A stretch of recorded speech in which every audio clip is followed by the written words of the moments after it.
What's up, everybody? I got a very exciting video for you today because we're taking a look at another Star Wars action figure vehicle.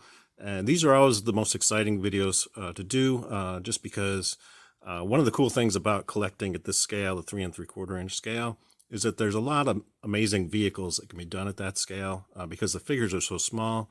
You can actually do large size spaceships and play sets and all kinds of interesting stuff. And this one is no exception. This is from the Power of the Force action figure line from the 1990s. And this is the Rebel Alliance Y-Wing fighter. And very excited to have this. This was released fairly late in the line. I didn't save the entire package, but I did save the backer card from it and also some of the instructions. So I'll show you that. Basically, they were giving you some assembly instructions in terms of putting the ship together. And also some of the features in terms of the landing gear and some of the other functions of it. So pretty simple instruction sheet, not too much to it, but I did save it. And then on the back here, I only saved just the back of the package. This came in like a large window box, but I didn't really save all of it just because it was a little too bulky. But it shows you some of the features of the ship and also the figure that came with it and also the little bomb accessory that came with it.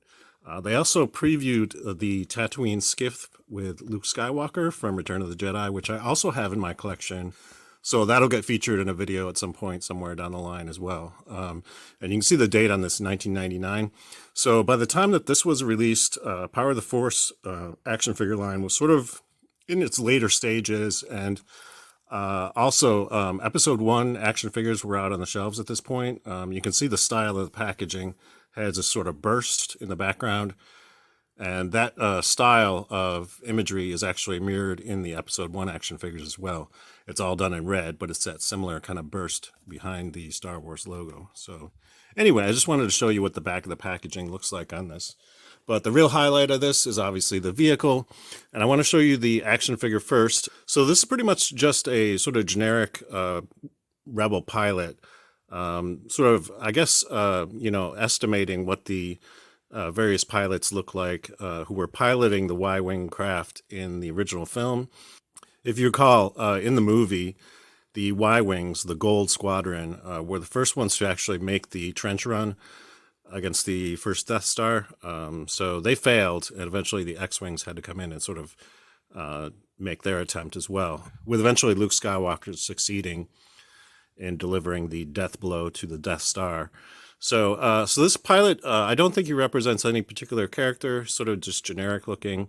And I think it uses some recycled parts, possibly from Wedge Antilles. I'm not sure about that, but it is very possible that some of these parts are just reused from that figure. So cool looking figure though. Most of the time I don't keep this figure in the Y-Wing. I'll show you the figure that I actually keep in there. So most of the time I keep a different figure in the cockpit of the Y-Wing. So I can open that up for you to show you what that looks like. Inside of here, I have one of the Y-Wing pilots that's featured in Return of the Jedi. I don't recall this character's name. I was trying to do some research on it. It's incorrectly identified in the set that this actually came with. This is from the Rebel Pilots cinema scene. And I don't think they gave the character the correct name in that package. So I'm not really too sure which one this is. But very cool looking pilot, and he is featured in Return of the Jedi piloting a Y-Wing fighter. So that's very cool. And in terms of the cockpit, I can show you there's some detail in there, just some stickers and so forth.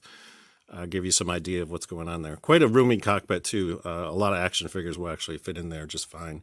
And you see the canopy sort of flips to the side, and you have to rotate the cannon out of the way when you're actually going to open the cockpit.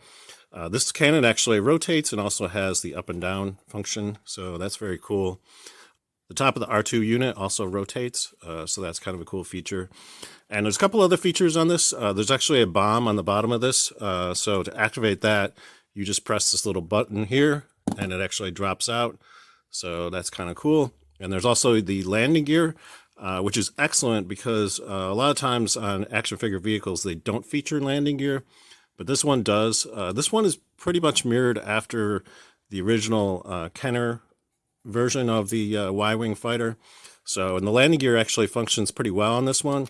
So as you can see, you can just sort of push up back on that lever here, and it locks into back position, and then you just push it forward, and it locks in the down position. So that landing gear functionality actually works quite well, which is great because on a lot of action figure vehicles, I've noticed the functioning of the landing gear doesn't quite work so well. So, but this one actually does. So that's very nice.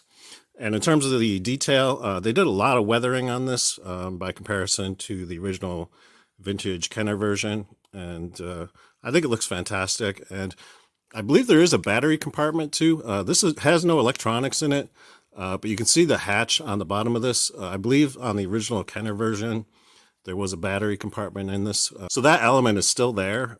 So I'm guessing if you wanted to pick this up and actually add electronic features to it, you probably could, just because there's room in there to actually create more functionality and do all kinds of customization to this.